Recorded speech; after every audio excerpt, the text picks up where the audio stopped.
Halo semuanya, apa kabar? Jumpa lagi dengan saya Dr. Hari Bagus Irawan. Kali ini saya ada di Don Kopi. Ini satu lagi ya, tempat kopi yang jauh dari kota besar, jauh dari ibu kota, tapi tempatnya seperti yang Anda lihat tadi di tayangan sebelumnya. Tempatnya enak bener. Kalau saya bilang ini cozy, nyaman, ya. Mantap. Dan ini apa tadi? Lumpia goreng. Oh, lumpia goreng. Oke, ntar kita coba. Oke, kali ini saya mau membahas tentang kematian di atas kapal. Nah, ini seringkali ditanyakan via japri ataupun di medsos lainnya ke saya, Dok, bagaimana caranya menentukan kematian di atas kapal dan cara penguburannya? Saya akan jawab satu persatu dulu. Kalau kematian di atas kapal, jadi begini, secara teori itu kematian ada nih, kematian awal, kematian lanjut, ya. Dari situ dulu nih. Kematian awal tuh simple, nadi nggak ada, napas nggak ada. Nih pupil mata nih begitu di center dia sudah membesar. Pupil matanya dia sudah membesar. Itu artinya dia sudah meninggal. Ditambah lagi mukanya sudah pucat, kulit sudah dingin. Itu tanda-tanda awal kematian atau kematian awal, bukan awal kematian. Sekali lagi itu adalah tanda-tanda kematian awal.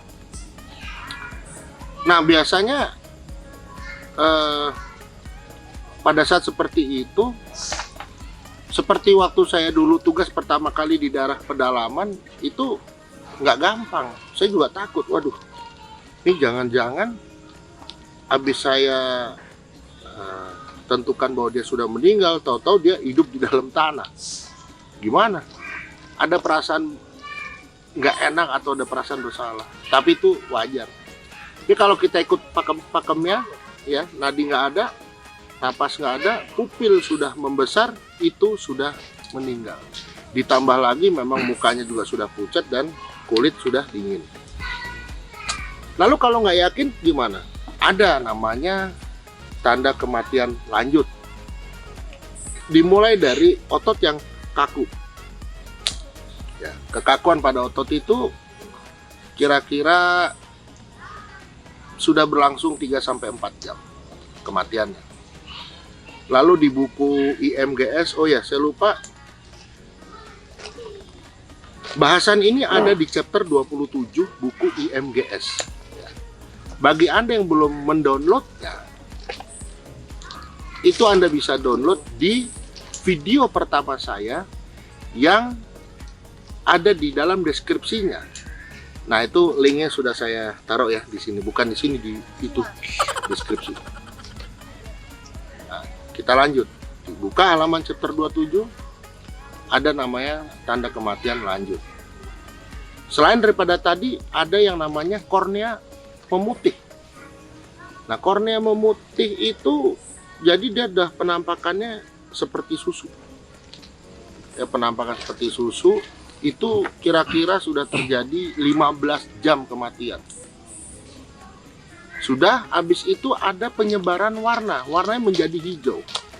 Warna menjadi hijau, dia menyebar ke atas, ke bawah, ke samping, bau, ya. Itu sudah penyebaran warna, atau kalau di dalam buku IMGS dibilang discoloration.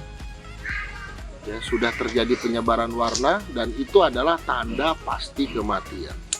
Nah, kalau sampai sini aja kalian masih ragu apakah dia udah mati atau belum, ya sudah. Mau gimana lagi? Gitu loh. Nggak ada petunjuk lagi. Aimo juga udah nyerah. Mau ngasih gimana? Ya. Oke, sekarang udah tanda kematian awal, lanjut kita udah tahu. Oke.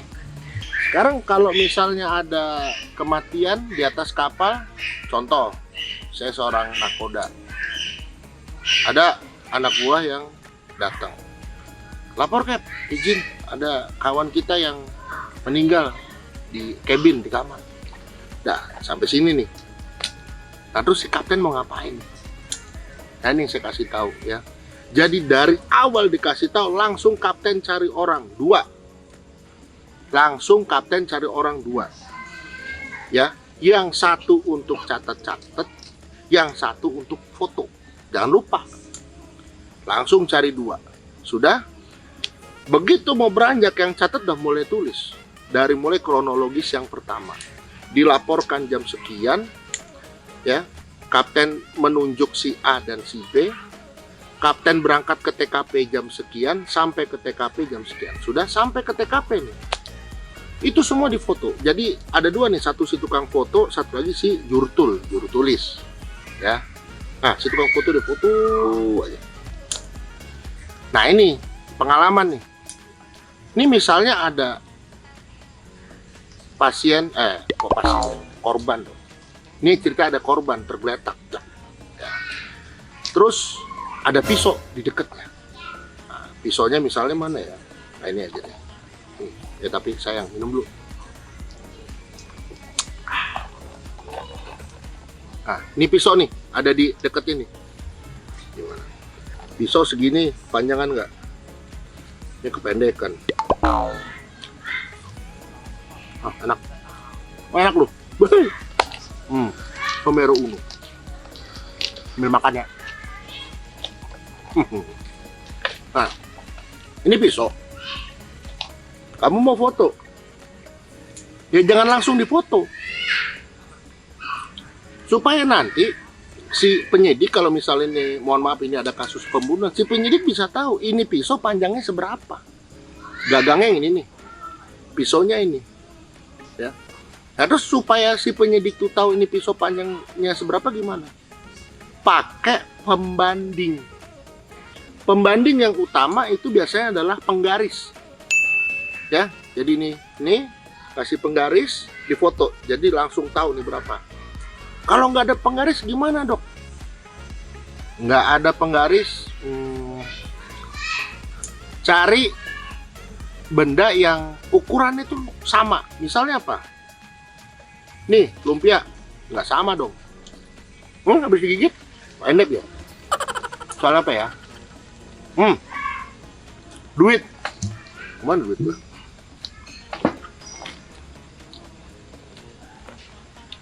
Misalnya 50.000. Ya. Nah, ini ditaruh, kasih 50.000 begini. Ya. Terus difoto. Kenapa? Ini 50.000 ini ukurannya sama. Mau kamu 50.000 ini ngambilnya dari bank yang di Jakarta, bank yang di Cirebon, di Papua, bank yang di Swiss sana. Kalau yang namanya 5.000 rupiah ya bentuknya begini, nggak akan lebih besar, nggak akan lebih kecil, nggak lebih miring, nggak lebih bulat, dan lain sebagainya. Ukurannya sama, segini. Panjang, lebarnya segini. Ya. Ini adalah sesuatu yang ukurannya sama. Kalau misalnya Anda ukur dengan apa misalnya? Ya ini tadi misalnya pakai lumpia, taruh sini. Lumpia nggak sama. Nah ini tuh, ada yang udah digigit, ada yang belum. Nah, ya. Contoh aja. Oke, kita lanjut. Taruh sini. Kita lanjut. Foto udah semua. Foto juga dari berbagai angle. Atas, samping, kiri, kanan, semua. Ya, lalu dicatat. Apa yang ditemukan oleh si nakoda? Korban ditemukan di TKP jam sekian, di cabin mana, isi cabin itu siapa aja, dicatat. Dah. Posisi korban gimana? Terlentang, tengkurap, ya, sesuai dengan gambar aja. Sudah, terus dicatat juga benda-benda apa yang berceceran di situ yang kira-kira mencurigakan. Mungkin ada obat yang tercecer, berarti kemungkinan dia bunuh diri. Ada pisau yang ada darahnya dan ada luka tusuk, mungkin dia bunuh diri ataupun dibunuh. Itu ditulis semua. Sampai ciri-ciri korbannya. Korban dengan nama ini, dia jabatannya ini, ciri-cirinya adalah ini. Ya, terus tulis. Jadi Yang namanya tukang catat itu catat selengkap-lengkapnya sehingga sudah tidak ada lagi nanti pertanyaan dari pihak kepolisian. Itu. Tukang foto ya terus, foto terus. Sampai filmnya habis. Sekarang pakai film apa pakai memori? Pakai memori. Nah, setelah semua selesai, dicatat selesai, dokumentasi apa selesai, dilaporin ke perusahaan, lapor ke kepolisian, lapor ke keluarga. Sekarang pertanyaan terakhirnya atau pertanyaan selanjutnya adalah ini mayat mau disimpan gimana? Nah, jenazah ini itu disimpan di lemari pendingin. Hanya kalau disimpan di lemari pendingin, makanannya korban. Atau disimpan di kamar mandi yang punya bathtubnya, tahu? Bathtub yang buat orang mandi sambil tiduran tuh. Nah, ditaruh di situ. Dikasih es dulu, baru mayat tuh. Cuman pertanyaan saya, ini es kan lama-lama mencair. Mau ganti es lagi, sibuk bener, buangin air lagi, masukin es lagi. Karena es harus di bawah. Es nggak boleh di atasnya mayat, karena itu kan bukan makanan, taruh di atas gitu. Jadi, jalan tengahnya adalah seharusnya itu ada dua kalau menurut saya. Kalau disimpan udah nggak efektif lagi. Ya, kecuali memang dia hanya menunggu sampai ke pelabuhan berikutnya yang berjarak mungkin 1 hari 2 hari, oke. Tapi kalau sampai ke pelabuhan berikutnya masih berjarak 7 hari 10 hari bahkan lebih, cuman ada dua pilihannya, dievakuasi atau dikubur di laut. Nah, kalau dievakuasi ya segera dievakuasi, kalau dikubur segeralah dikubur. Cara penguburannya gimana lah? Cara penguburannya ya biasa. Sebelum itu dikuburkan, semua mayat itu diprosesi ya sesuai agama dan keyakinannya masing-masing. Dari mulai dia harus dimandikan, dirapihkan, dipakaikan jas, ya kan, ada di beberapa ajaran, beberapa agama juga yang cara penguburannya juga kan macam-macam. Kayak di Islam pakai kain kafan, kubur di tanah. Nanti untuk yang Kristen pakai peti, pakai jas, atau untuk agama lain bahkan ada yang dibakar, apa istilahnya itu. Nah itu tapi nggak sampai itu. Nah pokoknya nggak nyampe kebakar juga.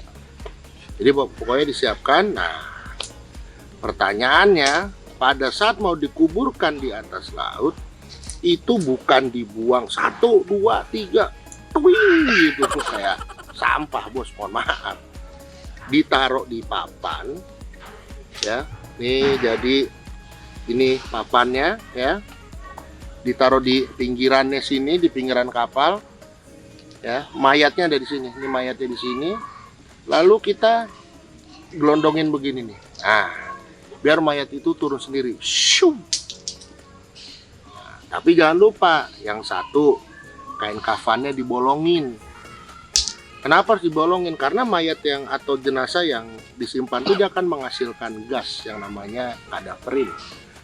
Gasnya tuh kalau nggak dibolongin nanti dia ngembang, nanti jadinya kemana-mana. Kedua, dikasih pemberat supaya tetap aja di situ nggak lari kemana-mana. Nah yang ketiga yang paling penting tidak boleh lupa adalah catat koordinatnya, di mana dia tuh dikuburkan. Catat, nggak boleh nggak.